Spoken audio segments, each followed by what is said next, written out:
कुछ जगहें सिर्फ पत्थर और ईंट से नहीं बनती। वहां की दीवारें वक्त को अपने भीतर कैद कर लेती हैं और वक्त के साथ साथ कुछ रूहें भी। बिप्लब सेन गुप्ता, साल 2003 की बात है। मैं तब 30 साल का था। सरकारी कर्मचारी, कोलकाता नगर निगम के अभिलेख विभाग, रिकॉर्ड्स डिवीजन में। मेरा काम था पुराने कागजातों को स्कैन करके डिजिटल फॉर्म में बदलना।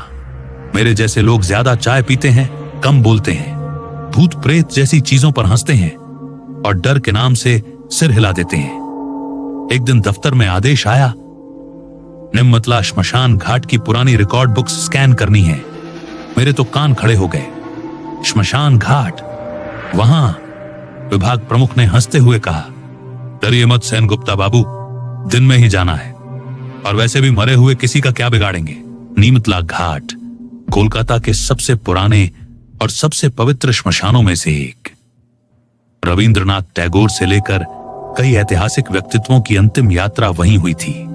लेकिन हर ऐतिहासिक जगह की अपनी परछाई भी होती है। जैसे ही मैं पहली बार वहां पहुंचा, दिल में एक अजीब सी सनसनाहट हुई। गंगा की लहरें किनारे से टकरा रही थीं, पर उस घाट पर एक गहरी थकी हुई खामोशी पसरी थी। मुझे घाट के अंदर एक पुरानी कोठरी दी गई। उसमें लकड़ी की अलमारी, जर्जर रजिस्टर, दीमक खाए पन्ने, सब कुछ वहां था। उस कोठरी के बाहर एक पुराना बेल का पेड़ था। लोगों ने धीरे धीरे बताना शुरू किया, उस पेड़ के नीचे मत बैठिए बाबू, वहां बाई बैठती है। बाई, पहले हफ्ते सब कुछ सामान्य चला। मैं रोज आता, स्कैनिंग करता और लौट जाता। लेकिन दूसरे शनिवार को कुछ अजीब हुआ। रात के करीब 7 बज रहे थे। मैं अकेला था। अचानक किसी ने कोठरी का दरवाजा धीरे से खोला। सामने एक बूढ़ी औरत खड़ी थी, सफेद साड़ी, बिना किनारे के, बाल बिल्कुल चांदी जैसे, चेहरा झुर्रियों से भरा, पर आंखें जैसे किसी गहरे कुएं की तरह।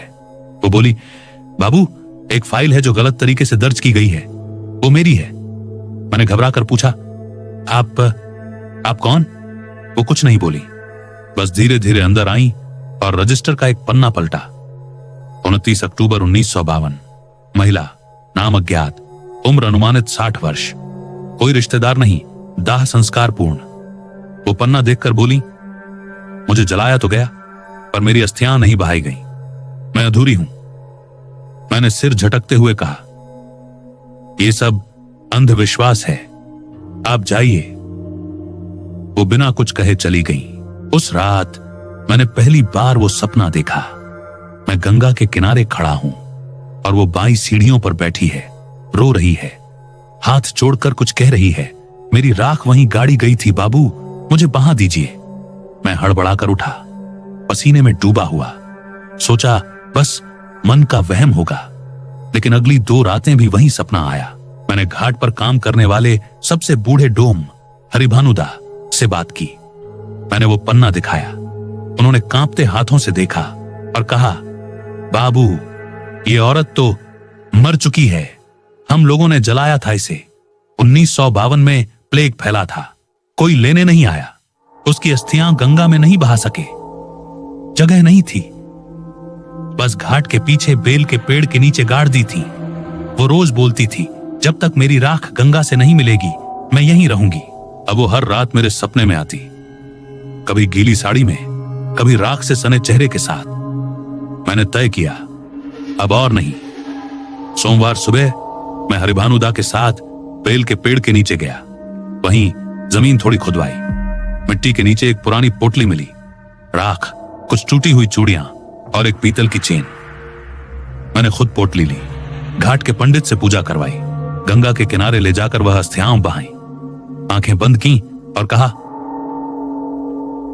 भाई, अब आप आजाद हैं। उस रात पहली बार कोई सपना नहीं आया, कोई आहट नहीं, कोई साया नहीं। मैं फिर से रोज शांति से काम करने लगा। पर जब उस फाइल को स्कैन करने बैठा, देखा पन्ने के नीचे नई इंक में कुछ लिखा था, अब मैं पूरी हूं। धन्यवाद बाबू, आज 20 साल बीत गए हैं। वो रजिस्टर अब मेरे पास नहीं है, पर उसकी डिजिटल कॉपी आज भी मेरे ड्राइव में है। मैंने इसे कभी किसी से साझा नहीं किया अब तक, क्योंकि लोग कहेंगे विप्लव बाबू पगला गए हैं। पर मैं जानता हूं, श्मशान सिर्फ मृत शरीरों की जगह नहीं होती, वो उन रूहों की प्रतीक्षा का स्थान होता है जिन्हें अभी अंतिम विदाई नहीं मिली होती।